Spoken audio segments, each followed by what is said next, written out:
ગાંધીનગર ખાણ ખનીજ વિભાગે મોટી કાર્યવાહી કરી છે। સાબરમતી નદીના પટમાંથી રેતી ખનન ઝડપી પાડ્યું છે। 3 કરોડની કિંમતના મશીનો અને ડમ્પરો જપ્ત કરવામાં આવ્યા। 2 મશીન અને 5 ડમ્પર પણ જપ્ત કરવામાં આવ્યા છે। તો 70 લાખની ખનીજ ચોરી મુદ્દે ફરિયાદ નોંધાઈ છે। જયસિંહ પટેલ, નવઘણ ભરવાડ અને અરવિંદ વણજારાની સંડોવણી પણ સામે આવી છે। હિરેન, શું કોઈ બાતમી મળી હતી કે કેમ કે આ રીતે ગેરકાયદેસર રીતે રેતી ખનન થઈ રહ્યું છે? શું વિગતો છે આ ઘટના અંગે? ગાંધીનગર જિલ્લાની અંદર આજે ખનીજ વિભાગની ટીમ છે અને ખાસ આ આખી ટીમની અંદર 3 મહિલા અધિકારીઓ છે એ કાર્યરત છે।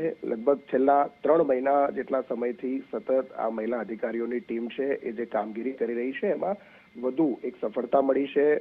એમને સાબરમતી નદીની કોતરોમાં જે ગેરકાયદેસર રીતે ખનન થતું હતું એમાં છેલ્લા 3 દિવસ સુધી એમણે ઓપરેશન કરી અને 3 કરોડના મશીનો અને ડમ્પરો છે એ જપ્ત કર્યા છે। 2-3 લોકો સામે ફરિયાદ પણ નોંધાઈ છે। અગાઉ પણ કલોલમાં આ પ્રકારે ખનન પ્રવૃત્તિ રોકવા સમય દરમિયાન એમની પર હુમલો પણ થયો હતો, છતાં પણ આ મહિલા અધિકારીઓની જે ટીમ છે એણે અવિરતપણે આ કામ શરૂ રાખી અને ફરીથી 3 કરોડ જેટલા રકમના ડમ્પર અને મશીનો ગેરકાયદેસર ખનન કરતા છે એ જપ્ત કર્યા છે। આભાર। માફ કરશો હિરેન, આપ અમારી સાથે જોડાયેલા જ રહેશો।